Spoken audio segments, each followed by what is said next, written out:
The latest political bombshell awaiting President Trump when his plane touches down in Washington later tonight.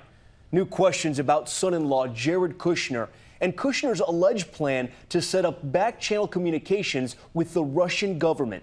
This latest controversy looming as the president and first lady wrapped up their 9-day international trip, walking there hand-in-hand across the tarmac in Sicily to Air Force One.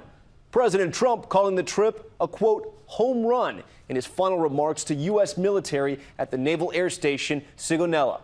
ABC's David Wright starting us off tonight at the White House. Tonight, ABC News has confirmed President Trump's son-in-law, Jared Kushner, did try to establish a back channel with Russian officials during the transition, according to sources. But sources insist Kushner's effort was focused on the U.S. response to Syria and other policy matters. An initial meeting took place in December at Trump Tower, according to sources.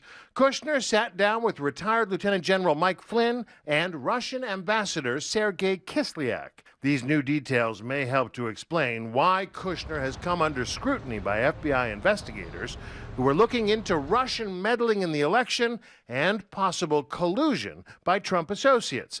Today, the president's national security advisor pushed back on any suggestion that Kushner's dialogue with the Russians was anything out of the ordinary. No, I mean we have back-channel communications with a number of countries. So generally speaking, about back-channel communications, what that allows you to do is to communicate in a discreet manner.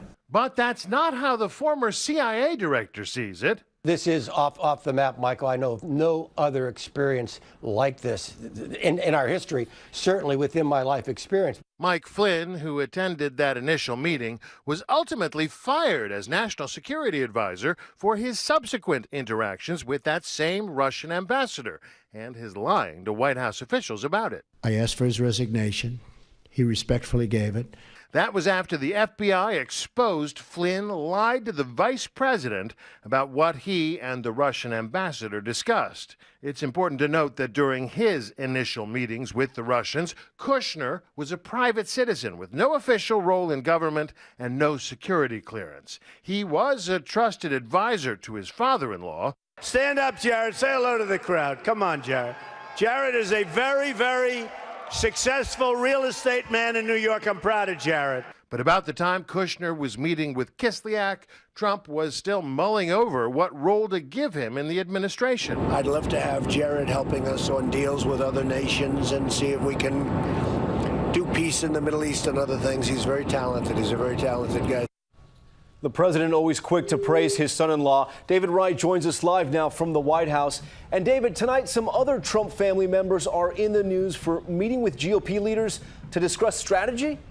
That's right. Sources tell us that the president's eldest two sons, Don Jr. and Eric, held a 2-hour strategy session here in Washington on Thursday at the Republican National Committee headquarters.